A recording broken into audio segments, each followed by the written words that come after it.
If you have weak knees and you have weak legs and you have weak hip flexors, this one exercise is going to help you.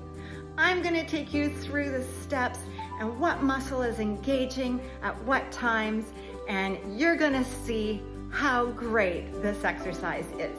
Let's get started. So I'm just going to bring this down so you can see.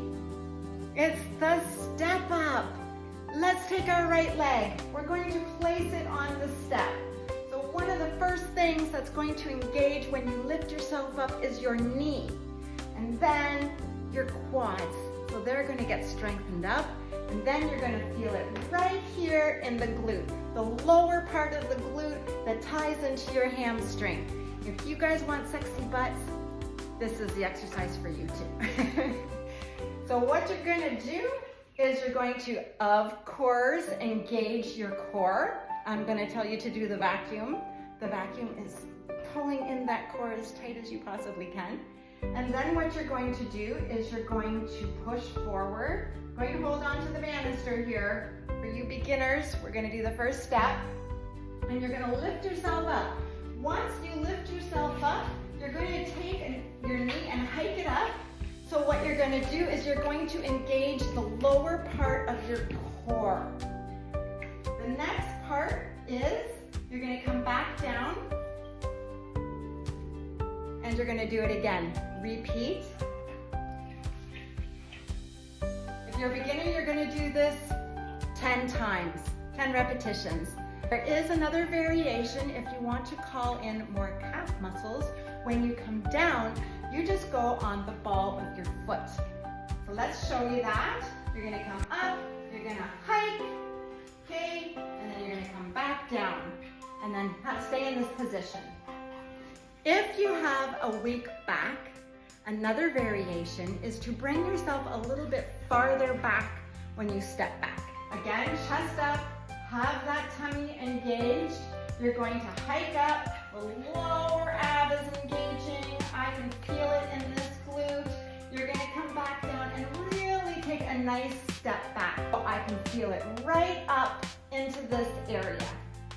Wonderful for a nice, strong back.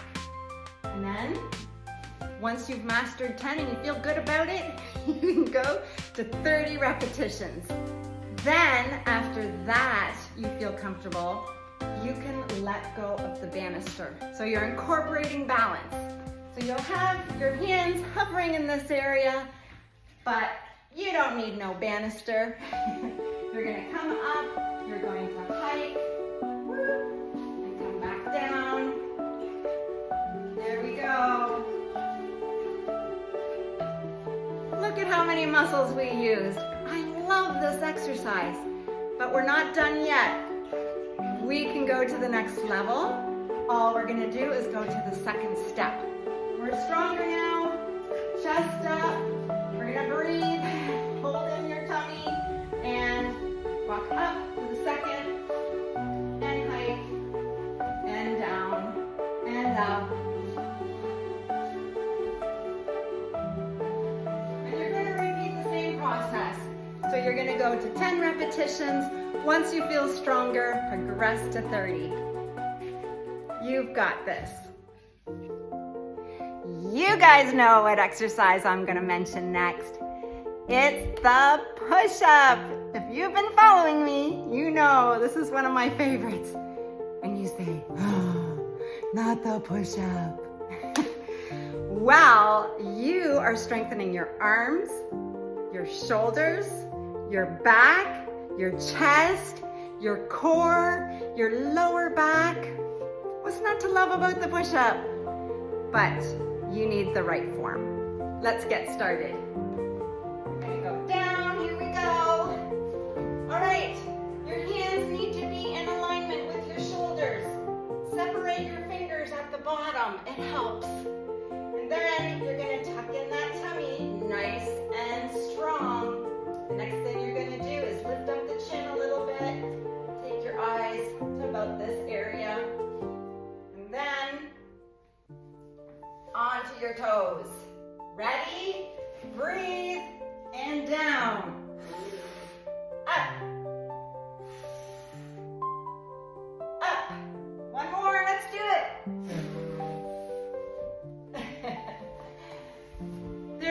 many variations to the push-up.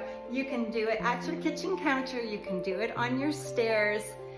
Same form, you got this. The third exercise is the deep squat. We have lost so much hip mobility this day and age because most of our activities of daily living is in this plane, going forward, instead of doing this type of motion with our hips, or lateral motion.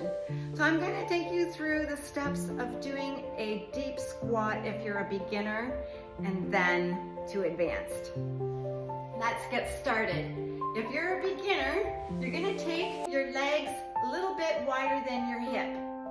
Then the next thing you're going to do is take your glute and push it back. So when you go down, you're not pushing forward with your knees like this. You're going back like this, and you're going down. And we're going to do it in stages. So the first one is this motion. Right down to here. Getting started. Do that 10 times. Progress to 30, and then you're going to go to the next step, which is deeper squat yet. Here we go. And again. 10, progress to 30, and before you know it, you can go down a little farther. For this step, when you go down, break it down one more time by holding onto a banister or a countertop and get yourself right down. And the goal is actually to rest. Rest your tailbone down, okay? And get into this position and hold. Hold for a minute to 2 minutes. Hang out here, and before you know it, this is going to feel natural. Doesn't look like it maybe. Doesn't seem like it at the beginning, but it will. And it'll feel great.